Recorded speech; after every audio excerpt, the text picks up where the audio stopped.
Go. Hey, this is Kat Stancic, the lead boss with the Revenue Accelerator Podcast. And today we have Steven Hoffman, aka Steve, aka Captain Hoff, who's going to have to give us a little bit of backstory about how he was crowned with that amazing title, because not everyone gets to have a cool nickname, right? I think there's a Seinfeld episode around that, T-Bone or something. So anyway, I always like to start these off with a unique angle. So Steve is the captain and CEO of Founders Space. Now, this is something different. We haven't had someone of his caliber, if you will, from on the podcast yet. And it's one of the world's leading startup accelerators. So we're going to hear a little bit more about that. And it was ranked number one in terms of incubator for overseas startups by none other than Forbes and Entrepreneur Magazine. You might have heard of them.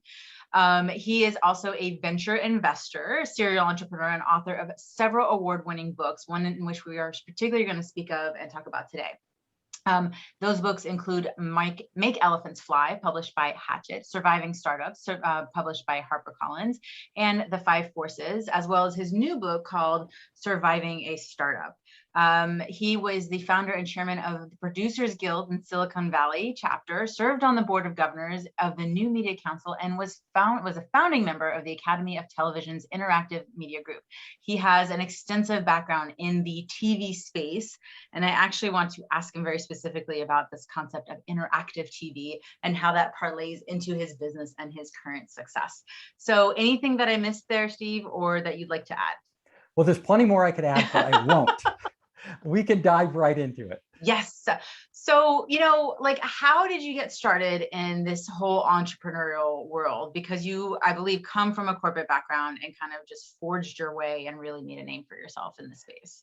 Yeah, I did. So actually, I graduated in electrical engineer. I was working for a little while at GM, but I wanted to explore my creative side. So I went to Hollywood. Got my master's degree in film and television from USC, graduated, worked my way up the ladder in Hollywood, became a television development executive. And then I saw the future. So I basically, I was always into games. And you asked about my nickname, Captain Hoff. It's my gamer handle, actually, that became my nickname. But I was working in Hollywood and I saw, it was in the 90s, and I saw that games were becoming big. They were just beginning to become big. And I thought, this is going to eclipse the film and television business. It's going to be bigger. So I was introduced to the founder of a game company called Sega, which at the time had just surpassed Nintendo to become the number one video game company. And then, we hit it off. He said, I want to bring somebody from Hollywood into our Japanese headquarters to come up with new ideas. So I went to Japan, did that for a year, but then I got the itch. I said, I could do this myself. I want to start my own game company. So I became an entrepreneur. I moved back to my home, which was Silicon Valley, launched my first company, Lava Mind, a game company, did really well with some crazy games, like Gazillionaire being one, where you become a gazillionaire. And I went on to launch 3 venture-funded startups. And then after my third startup, I was taking a break, and all my friends started to come to me and say, Captain Hoff, help me with my business plan. How do I launch a company? What do I do? How do I talk to investors? All the questions entrepreneurs had. I started helping them. More and more entrepreneurs started to come. And I decided we'll get a space in San Francisco, call it Founders Space. And it became our startup incubator and accelerator. And then since then, we've expanded. We now have over 50 partners in 22 countries. I work with hundreds of entrepreneurs, really going deep with them on their businesses. And I hope I can share some of that knowledge today. Oh, that's great. So I think there's a lot of entrepreneurs who start off with bootstrapping, right? We start off in that space, and the entrepreneurial venture funded space. Now, I've gone through that in terms of my corporate experience and gone through VC funding and angel funding and, had to do all the due diligence and, oh my God, all this stuff. But, it's not something that I see happen very often in terms of smaller, not necessarily tech, that this was in the tech space. It's pretty common in the tech space. But in, let's say, like the business strategy, coaching, consulting, I don't see VC funding and investing happening as often, or at least as overt as it is in that space. So, is VC funding specific really for only certain industries, or is it really just anyone who has the dream can kind of potentially acquire it? It is not for anybody who has the dream. Having the dream is not enough. Venture capital has very strict requirements, actually. Mm-hmm. So for the small to medium-sized businesses, for businesses even that can become very large but are linear growth, mm-hmm. venture capital is out. Like if you run a venture fund, and I venture invest now, and I work with venture investors all over the world, when we look for startups to put our money in, we need to get our money out within a reasonable amount of time. That means we need that company to be acquired, or we need it to go public. Yep. So unless it's on the path to doing that, literally within 7 to 10 years, most of the time we won't invest, because the life of a fund is usually 10 years, maybe 12 years, but the investments happen in the first 3 years, and then you're just waiting. If those things if there's no exit, meaning no return on investment, then we have to sell those shares at a discount just to pay back our investors in our fund. Yeah. So that's why venture capital looks for exponential growth. So if you don't have a business that can scale massively and become one of these unicorns that everybody is talking about, venture capitalists literally won't take a bet on you. Even if you tell them you can get good, steady returns year after year, it's not enough. That's an SBA loan. That's not a VC funded exactly kind of thing. So what should people be looking for in terms of creating that exponential growth? Because, there is nothing wrong with having a boutique company where you're doing high ticket sales and it's high touch and all this other stuff. And it is more of a lifestyle kind of business. But what should people be thinking of when it comes to, positioning themselves for this exponential growth? Like the thinking is different and the positioning is different. So what are those things that people should be taking into consideration? The first thing you need to consider is that don't do it yourself. We call these solopreneurs. Yes. Nobody built a $1 billion business alone. Like even Elon Musk, he's not alone. He has other people working for him, although you may not know it because he does all the talking. Well, someone has to be the pretty face. Yes. So he takes all the credit, but he has a lot of hardworking people behind him doing all those crazy things. The most important thing I tell entrepreneurs, if you want to set yourself up for doing a bigger company, first thing, spend 80% of your time finding the right people to bring on the team. And most likely, but not always, you're going to have to use some form of technology development. You're going to have to develop and innovate on some sort of technology that will actually give you a competitive edge. Because if you're doing your business the same as everybody else, or let's say you're really talented and you're doing your business a little better than everybody else, that's not enough. You don't build a big business that way. And if your business is human powered, like you have to hire lots more people to make it work, usually that's really hard to scale, hard to grow, especially if those humans require talent. They have to be talented like you. If they could just be, kind of workers, but they don't have to have any special qualifications, like a fast food chain, much easier to scale. Right. But if they have to be knowledge workers and innovators, specialists, they're harder to find and they're harder to keep, and more expensive, let's be honest. Expensive, and that slows the growth again. Yeah. So it doesn't grow exponentially. So what you need to think of is like software is the big thing, right? Because software is the easiest thing for most entrepreneurs to do on a lower budget starting out with and then scale up. Yeah. So getting a technologist, getting a great user interface and customer experience designer, getting somebody who understands marketing, all of you getting together, forming a company, but not just with average people. Like if you're going to really beat out the competition, you have to have an exceptional team because it's so competitive. Like it is, and you can't just do things even better than everybody else. You literally have to make what we call a breakthrough. There are only two ways for a business to break out, and become one of these unicorns, only two. So either you have to do something significantly better than all your competition. And by significantly, I mean an order of magnitude, 2 times, 3 times, 5 times better, because people will not switch what they're using just to come to you because you made it a little better. You added a new feature that was a cool feature. I'll give you a very concrete example, Gmail. You're using Gmail, some other startup comes out, they have 3 new features that are really cool. are you going to switch Gmail? Probably not. No, you're too entrenched. No, it has either. Yeah. The new offering has to be Yeah. exponentially better. Like it Right. just blows Gmail away. So you're like, oh my God, I'm going to try this thing. Like I'll give up on what I know. Or it has to offer a value, a core value that is different than Gmail. It has to do something differently. And in that case, you might use it in addition to Gmail. So if you don't do something different that people really, really, really need, or really, really better, forget it. Like you're not even in the game. If you well, I mean, you're asking people to move out of their comfort zone, right? And so if you've got things that are too similar in space, they're not going to change for something that they know, right? It's the devil you know kind of situation. I mean, there's a ton of corporate people who stay in the same shitty job because it's the devil that they know. There needs to be, like you said, a core value that's not being honored by that, positioning. But it also has to do with money sometimes, as well as, if we're looking at software, not only is it the components that you're offering, but there can be a price difference. I mean, in our world, we look at these CRMs and things like that. So, are there these features? Are they combining and bundling, which we all know is a great marketing strategy? But then there's also something to be said about stripping it down to its core functionality and saying, hey, I just own this one aspect really well, and I am the best in class when it comes to doing this one thing, instead of trying to do 20 things at a mediocre level. You hit the nail on the head. So most, when you start a startup, you're small. You usually don't, unless you're rich, or you're famous and you can raise a lot of money, you usually don't have a lot of capital. Right. So most startups succeed by focusing just on one thing. What's one thing? And it can't be just anything. It has to be major pain point.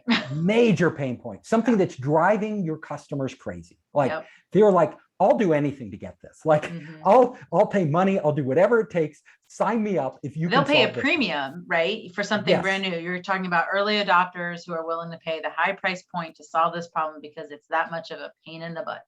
Exactly. So if you can do that one thing, think about all the apps you download, all the software you use. Usually you download them for one reason. Like they did one thing really well. And then you might find out, oh, they do all these other things too. Great. And that keeps you in their ecosystem, keeps you engaged in their software. But it wasn't the initial reason you went and got it. Right. So if you can identify, and I say entrepreneurs, like your job after you have the team is not to just build a product that's in your head. Like we all think of ideas and, most of them don't pan out. They're just ideas. Your job is to actually hunt for demand. It's to go into the world and say, is there this pent up demand that's not being met by anybody else, that if I can go and just offer this, boom, that will propel my company. And that's what happens. Like entrepreneurs figure that out, and then building it is usually the easy part. Like finding that enough demand to drive a startup from a few people into $1 billion company, that is the tricky part. Well, I mean, and there's a second layer too, right? Which is I've heard people say this all the time. I had that idea 10 years ago. And you look at them and you're like, yeah, but you didn't do anything with it, right? There's action component to it, this implementation and the doingness that I think a lot of people lack in terms of really seeing something through to success. How much do you think that plays a role in terms of, I know there's the first to market, right? But we saw that with the beta and the VCR kind of strategy. Beta was first to market. It was a better product and it didn't win based off of their ability to position themselves in an authoritative way. So how much of the doing versus positioning versus marketing, like what's the right mix here that people really need to be hitting on?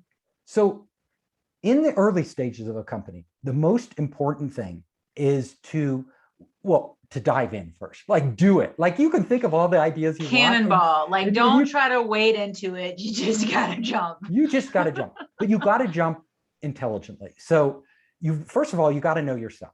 Doing a startup is stressful, and it's I laugh because I was on the inside of a startup. I was the fifth person and we went to 22. We did the VC funding. We did all that stuff. So like, I'm laughing because it's trauma, but yes, keep going. If you are the type of person who likes routine, likes to keep everything under control, it can get really stressful because there's always something out of control. Just keep on your path. Do not divert. Don't go onto this freeway. It's not. Don't be a startup. It's not for you. You might be able to join a startup after it's already going and things have kind of solidified. That's a better time if you want to do that. But most people, you have to have a high tolerance for stress. You have to be flexible. You have to have the resources to last at least a year. Honestly, you're not going to make a breakthrough within the first year. Like, it's going to be tough. And it takes a lot of trial and error. Things won't go your way. Everything you think of will take longer than you expect. So be prepared for all these things. Especially in the technological world, just because engineers love to overpromise and they underdeliver. God bless them. They can't help themselves. They just really, they're looking enthusiastic. At them and like, are you sure? Oh yeah, there's no way. There's, blah, blah, blah. It's like all the things that don't anticipate to go wrong that go wrong. I mean, the nights of testing and code correction. Yeah, it can be that, and you can hire the wrong people and then they walk away. Or they leave. They leave. They disappear. The loyalty isn't necessarily there. Like, that's the thing I think, and I want to talk a little bit about this is, the CEO mindset, especially when it comes to whether you're building a tech firm and going down this VC path, or you have your own business, or you're growing a team, this concept of ownership, right? For me, it's the CEO just is committed because it's their business. Of course they are. And this expectation that employees have that same level of commitment, I feel, is one of the biggest shots in the foot that these CEOs really just don't recognize and don't understand in terms of their role and responsibility in terms of motivation and leadership. Absolutely. So we all assume because, we care so much, everybody else should care so much. Right. And there's this myth out there that, if anybody who joins a startup is going to care as much as you do, like the owner of the company. It's just not the case. Yeah. Like, people are people. We care about what really matters to us. And for a lot of them, it's a job. They're taking a job. And it doesn't matter if it's a startup or a corporation, it's a job to them. Yeah. But you can motivate people. Yes. But you don't motivate people by getting upset at them because they're not working long enough, by getting mad at them because they don't seem to care enough, or go that extra mile. That might get them motivated for a little while, and then they go back to being themselves. Mm-hmm. And there's also tension. What really motivates people is when you're on the job and you can they can't own the company because you own the company. You could give them shares, but still they're not the primary. Usually that's about as worthwhile as whatever you go to the bathroom with. I mean, I'm just saying at the beginning, we've always promised Maseratis and stuff like that, and that didn't actually come through. So yeah, those stock options, they're well, most of the time they're B level and they're not even A. So let's be real, they're kind of like you can have 30,000 stock options that are not worth very much. Well, let me tell you, if you want motivated employees, a few things you can do. Number one, it starts with hiring. Honestly, if you hire people who are doers, like who love to just get stuff done, mm-hmm. who drive themselves, self-driven people. These are people who you honestly don't have to do a lot to motivate. In fact, all you have to do is give them the freedom to do their job, and they usually do it pretty well. Right. So if you give them that freedom and you don't micromanage them and try to control everything, then they will perform. Mm-hmm. Now, if you don't hire those people, trying to turn a person who isn't a doer into a doer, who's not self-motivated, not driven, into somebody who is almost impossible. Honestly, well, you shouldn't be shocked why they come. You hired them from a 9 to 5. Yes. You shouldn't be shocked if they're not working beyond that 5 and they're not coming in before 9. It's just this, I mean, I guess it's the immature CEO who really doesn't understand how to functionally lead a team and who's just looking to kind of clone themselves. And that's just not the reality. It's not of the realistic. World. It's really not realistic. The other thing you could do, and I tell people, there are different types of employees. For routine jobs, just hire somebody and let them do their 9 to 5. And if they do their job, well, that's good enough. They don't have to be a superstar. Right. Now, you may want some superstars on your team. These mm-hmm. can be people that you bring in as co-founders, right? That's a great way because then mm-hmm. it's their company too. Mm-hmm. Or they can be early employees, like I'm sure Kat was, like super dynamic people. But in those cases, often you will have to pay more than the market rate. Now, this is really important because I know, in the startups I've been in, the difference between a good employee who kind of does their job, gets mm-hmm. everything does and goes home, and a great employee is not linear. Like the great employees produce exponentially more than the good ones. Like a great engineer, literally, a good engineer might take months and months to figure it out, and a great engineer will figure it out in a day or two. Like it's that different. So you may think, oh, the great engineer is only worth 30% more. But honestly, the great engineers are worth double. And even if you pay them double, they're still worth more. Yeah. So, my friend has a startup. He gave a perfect example. This engineer came to him, and the engineer was like, it seemed decent on the interview, but he said he would only charge $7 an hour, like $7 an hour. And my friend was like, that's great bargain, $7 an hour. And he goes, look, I'll pay you 15 because nobody can live off 7. So I'm paying you 15. Literally, that engineer, he gave the person a problem. 4 months later, hadn't solved it. The guy was going crazy. Hadn't figured out, launched, everything was, backed up. He went and he decided to go the opposite extreme. He went and found the best engineer he could. The engineer cost $150 an hour, 10x, 10x. Gave the engineer the same job. 4 hours later, it was done. Yeah. Done. 4 hours instead of 4 months. Was it worth the extra money? Yes.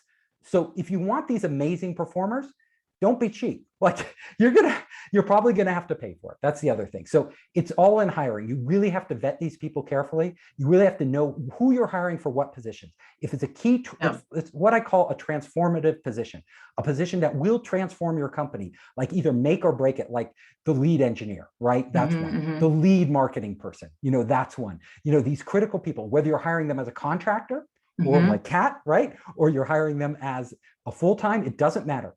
Don't just go for the cheapest option. It will end up biting you. Well, I mean, you get what you pay for. I mean, yes, there are plenty of people that they don't understand the actual value, but also people are sometimes willing to work for a little bit less. But it's the challenge and the environment that they're looking to, that they thrive in, right? So having then you that got to keep them.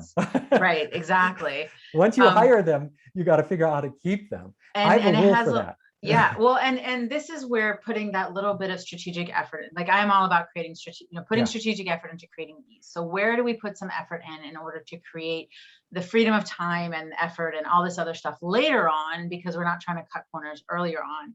And this is what you talked about in terms of hiring the right person. It's, looking at what is the right personality, what are the right characteristics, what are the values? Like this isn't just I'm looking for someone who's 35, who's an engineer, who graduated from Princeton with this level of GPA, within these time years or whatever it is.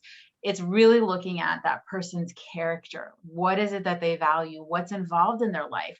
Someone who has new children at home, you can't have this expectation of them being able to necessarily work nights and weekends and things like that. Not that I think that people should be forced to be doing that.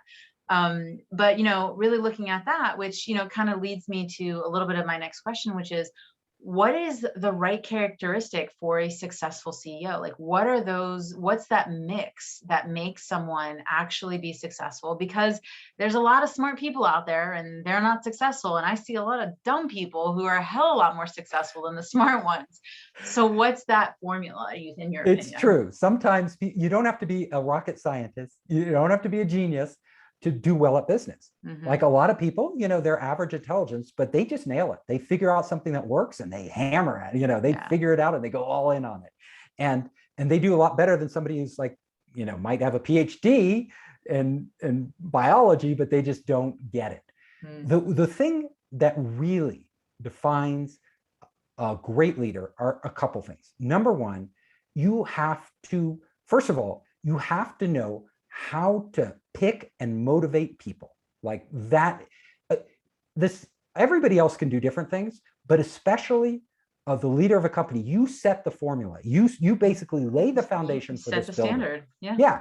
And the people you hire initially, they're going to hire other people and other people. And if you can't attract those A+ players and keep them, then you're not going to build a great organization. It's just not going to happen. Number two, especially if you're in the innovative space, like the tech space, not a traditional business, but something that's like always changing and improving on what's there, you need to be curious. Like you need to question things. You need to go into the world and say, like, couldn't this be done better? What if we did it this way? What are the competitors doing? You're always asking questions, always going deep on these things, because only by getting more information, understanding more, and seeing the opportunities as they come up and taking advantage of them, can you actually build this great business and keep it great. Right. Number 3, just darn persistence.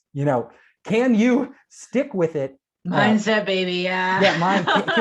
Do you get knocked down, and do you just cry about it, or do you just get up and say, that's a challenge, I'm gonna try again. I'm gonna smack my head against the wall again and again and again until I break through. Like those people who do that, they end up succeeding.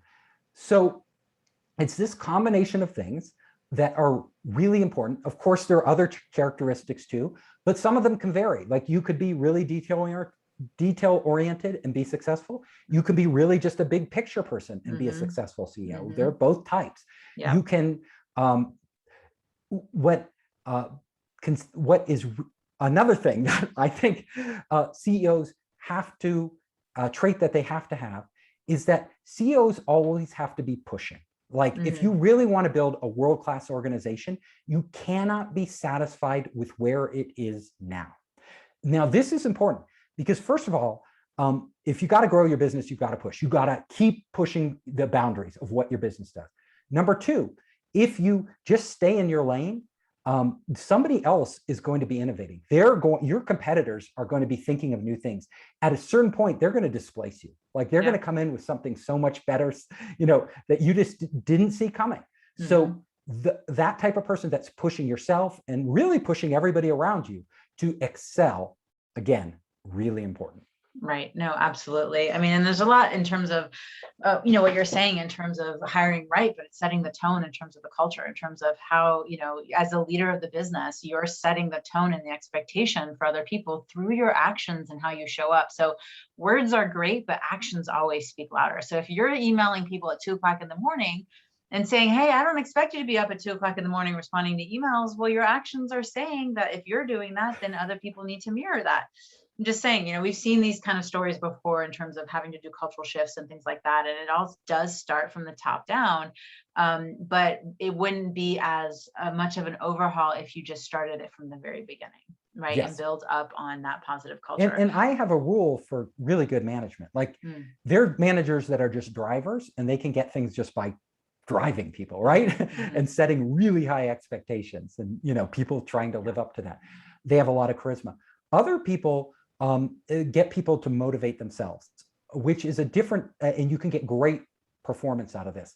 And I have one simple rule that I like to tell, and it's called ask, don't tell. And I want all your listeners to try this for a week with their employees.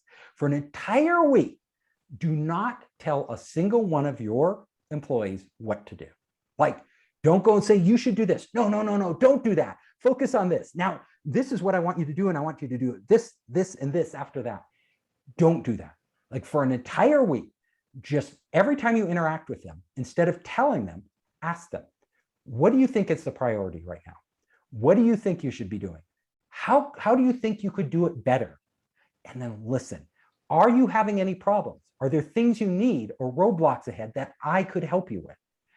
If you ask people, suddenly it turns on their brain. Oh, my boss is asking me, how could I do this better? Oh, my boss is asking me, is it possible to move up the deadline? Oh, my boss is asking me, but it's me. And every time I say yes, or I come up with an answer, I'm committing to that, right? I am committing, not being told. And I'm being asked to think on my feet. I'm being asked to come up with ideas. I'm being asked to problem solve.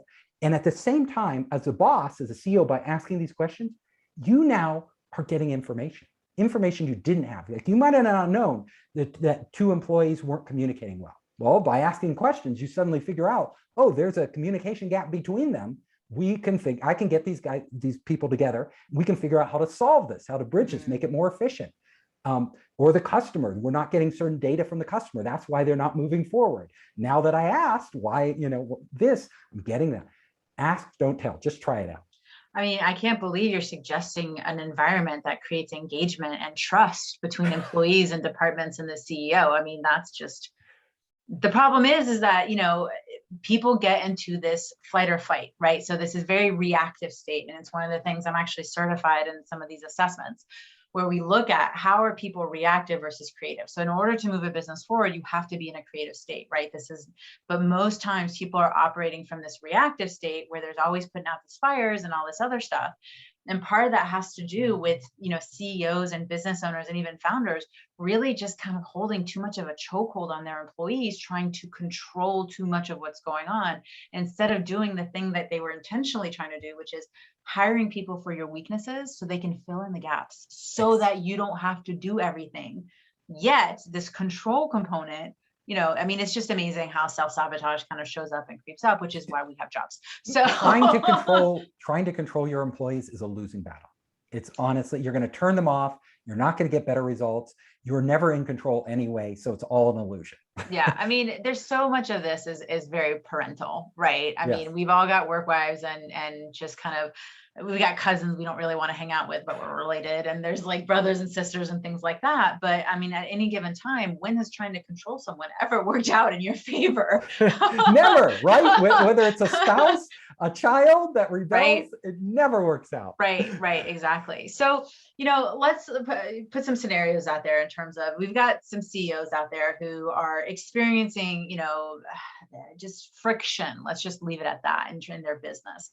Where are the places that you think CEOs are not investing? So we know growing up as being founders and business owners and going up through, we know that investing in ourselves is important. We know that investing in infrastructure and in the right people is important.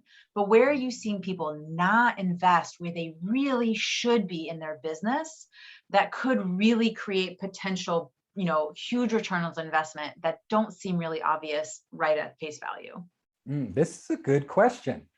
So a lot of people will not invest in non-tangible things. Like they want something that they don't mind investing in hardware, software, like it's real, Give me another server. We got to go faster. Yeah.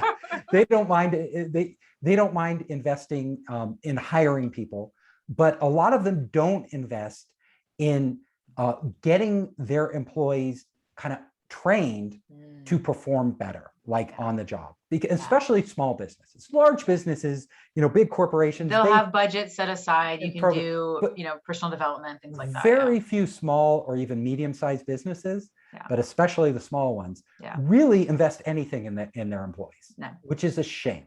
Because and investing doesn't take a lot of money. That's what they don't understand. Like you don't have to spend a huge amount of money to invest in them. Investing could simply be like, look, we're all going to read this book this week and I'm buying it for everybody, right? Cost of a book, and we're going to read it and we're going to discuss it next week, because I think this book will be really valuable to all of us in our business. It could be a book about communication. It could be a book about innovation. It could be a book about, work processes, whatever it is, doesn't matter. Right. Getting people into their business. Like, why don't you invite people to come in and give talks in your business, like run different programs? Maybe you do it, if you can't afford to hire them in as a consultant, there are a lot of consultants out there where if you organize an event that's more than just your employees, but like you promote it to all your partners and everything, where they get a big audience, they'll come in and do it for free because they are selling their own services. But at the same time, they will be educating and engaging your employees. So there are ways to do this on a budget. Also going to your employees and say, are there areas where you want to improve? How can I help? Can you, instead of figuring it out yourself because you're busy, where do you, I really want to help you grow. How can I help you grow? Again, just ask them, how can I help you grow? Oh, well, I wanted to take this online course for this because I think it would really help my job. Okay, we'll do it. Have them come to you, have them do the research. It's them, you're improving them. And you'll find that, they'll be so grateful.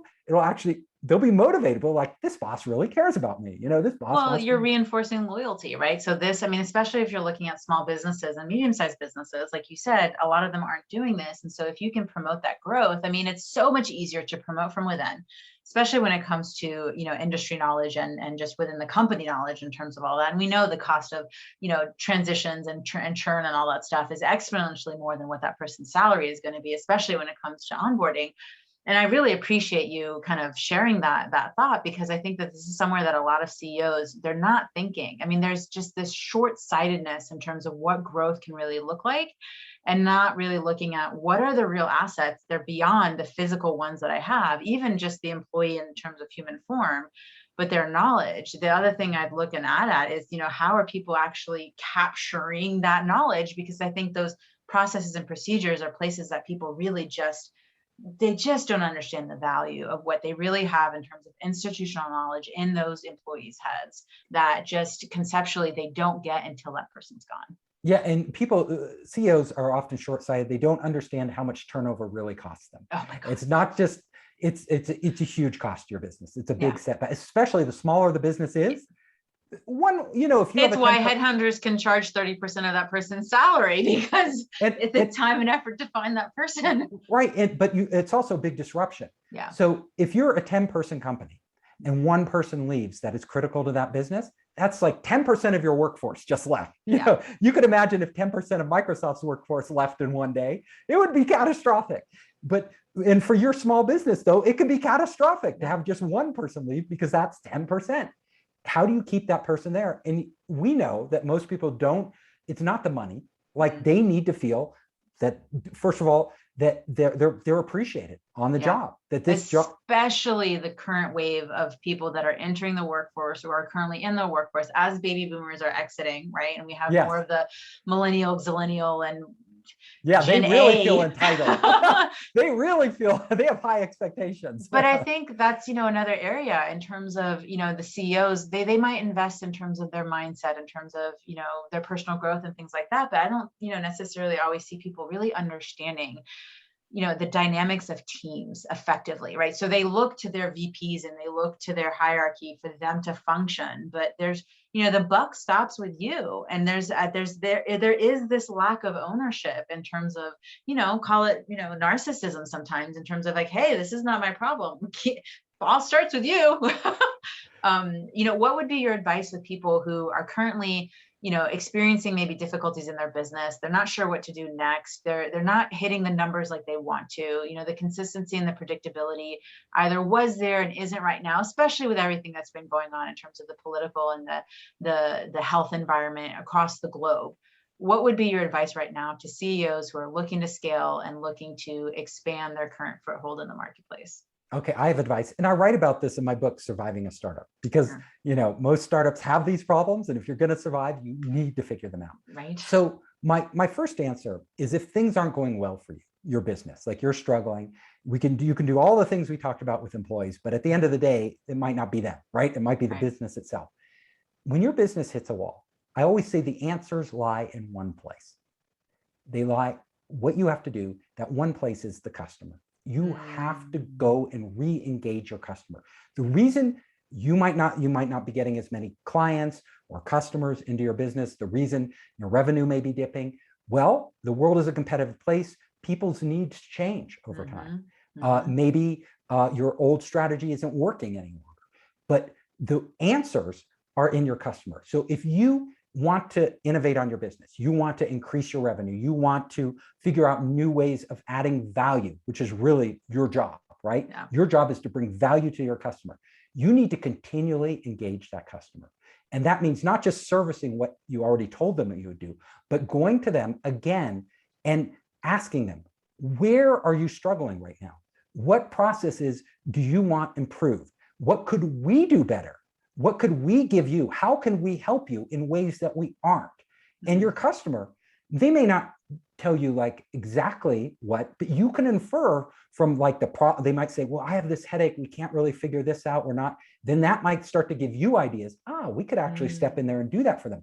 Are there a lot of other of our customers who have this issue? You go to your other customers, like, do you also have this? Oh yeah, that's like a driving us nuts. All of a sudden there's an opportunity. It's an opportunity to add more value. And ultimately, but every time you add value, you can command more revenue because you are giving them more. Plus, you are locking them into you as opposed to them potentially leaving to somebody else, because the more value you're bringing them, they just don't want to leave. We all know that. Yes. So it's that simple. You know, I can't tell you like specifically in every business where to innovate, but the answers are there. Like, you just have to go out and get them and take the time to really ask the right questions and really pay attention to what they're saying. Like a lot of customers won't tell you the solution they want because they don't know, but they will tell you the outcome they want. They'll tell you, like, I really want to be able to communicate with our partners in a more fluid way. Like that's what they want. Or we really need to boost our revenue. Like our revenue is sagging. So that's why we're giving you less business, because our revenue is sagging. Right. Okay, well, let's start to figure out now, this is the outcome you want. How can we get you there? What can we do to get you there? Right. I love this. And one of the reasons I love this is because so many times people, this message comes in over and over again. People get to a certain place in their business, and it doesn't matter where that place is, and they think they're beyond the basics, right? They think they're beyond doing market research. They think they're beyond connecting to your clients. They think they're beyond having conversations with your team, right? Doing these check-ins, having quarterly reviews. And I'm not just talking about employee performance reviews and stuff like that, but looking intrinsically at your numbers and tracking them, KPIs, all the things that make a business run are never things that aren't important to focus on, right? So it's just, it never surprises me, but it always amazes me when people don't go back to the basics and understand and look at, all right, let's look at the foundation again. Where's the crack? Because that's probably what's causing an issue higher up the level in terms on the 34th floor or something along those lines. Is there anything else that, you talk about in, surviving a startup that you think would be really important for people to kind of pay attention to? Maybe it's something that, a lot of people, they don't see it because it's just in their day-to-day that really would make a difference in people's businesses. So the other thing is to pay attention to is yourself, right? All of us, like, we have so much going on. It's really hard to manage. And if they've done a number of studies, and the CEOs who work the most hours aren't necessarily the most successful. There is not a direct correlation. So there are CEOs who are going home at night, spending time with their families, CEOs who are taking vacation, God forbid a vacation, That's so human of them. Oh. Yes, but that are outperforming CEOs that are working like workaholics all the time. I often tell entrepreneurs, it's not how hard you work, it's how smart you work.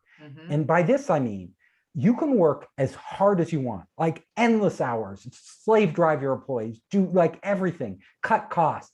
But if you're going the wrong direction, you're not getting there. Like you aren't getting there. You take time. I want your employees to take time and sit back. Like one of the billionaires I know, he said, you don't spend enough time sitting by the pool.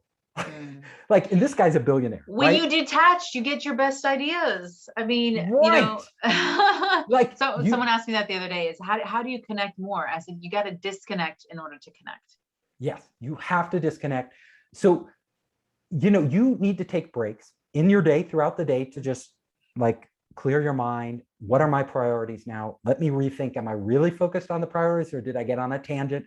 Did I get caught up in reacting to all the things that are coming in my inbox and, coming on my phone? And you need to step back, get perspective.